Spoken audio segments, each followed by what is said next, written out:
আমার মনে হয় 3 মাস 6 মাসের প্ল্যান করাটাই বেটার এবং এর পরবর্তী প্ল্যানটা তারপরে। আপাতত এই পাকিস্তান সিরিজ পর্যন্তই প্ল্যান আছে। চট্টগ্রামে মুমিনুল হক লাল বলের অনুশীলনে নিজেকে প্রস্তুত রাখছেন। পাকিস্তান সিরিজ খেলবেন সাকিব আল হাসানও। মুমিনুলের মতোই পাকিস্তান টেস্ট সিরিজের সম্ভাব্য দলটা এরই মধ্যে প্রস্তুতি নেওয়া শুরু করেছে। যারা চট্টগ্রামে যোগ দিতে পারেননি তারাও ঢাকার ক্যাম্পে যোগ দেবেন। ব্যতিক্রম কেবল সাকিব আল হাসান আর শরীফুল ইসলাম। গ্লোবাল টি-20 লিগ খেলতে বর্তমানে দুজনই আছেন কানাডায়।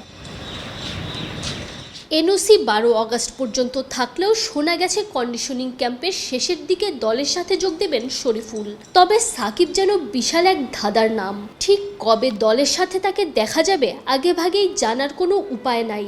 এমনকি তার দল বাংলা টাইগার্স মিসিসাগা ফাইনালে উঠলে টাইগাররা পাকিস্তানে যাওয়ার আগে আদৌ দলের সাথে সাকিব যোগ দেবেন কিনা তা নিয়েও আছে শঙ্কা। অর্থাৎ টেস্ট সিরিজ খেলতে যাওয়ার আগে কোনো রকম প্রস্তুতি ছাড়াই টাইগার অলরাউন্ডারকে খেলতে হতেই পারে। সাকিব সবশেষ টেস্ট খেলেছিলেন মার্চে শ্রীলঙ্কার বিপক্ষে। বেশ অনেক দিন ধরেই নাই চেনা ফর্মে। চোখের সমস্যায় ভুগতে হচ্ছে ব্যাটিংয়ের সময় হেড পজিশন নিয়েও। তার উপর টানা কয়েক মাস ধরেই 20 ওভারি ফরম্যাট খেলায় হুট করেই লাল বলে মানিয়ে নেওয়া খানিকটা হলেও অসুবিধা হতেই পারে। যদিও সাকিব খুব ভালোভাবেই জানেন কিভাবে সঠিক সময়ে নিজেকে প্রস্তুত রাখতে হয়। আমার যতটুকু প্রস্তুতি দরকার আমি ততটুকু প্রস্তুতি নেই।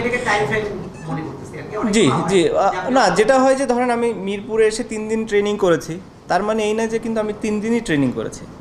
মেবি এর আগে হয়তো আমি আরও 10 দিন ট্রেনিং করেছি, মিরপুরে আসিনি।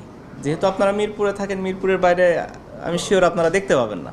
আর আমি অত ভিডিও পোস্ট করি না ইসে যে কী করছি, স্বাভাবিকভাবে কেউ জানে না যে আমি কোনো ট্রেনিং করছি কি করছি না।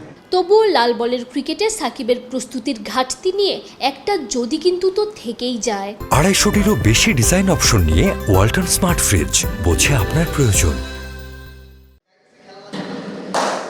কন্ডিশনিং ক্যাম্পের শেষ পর্ব 3 আগস্ট ঢাকায় শুরু, চলবে 14 তারিখ পর্যন্ত।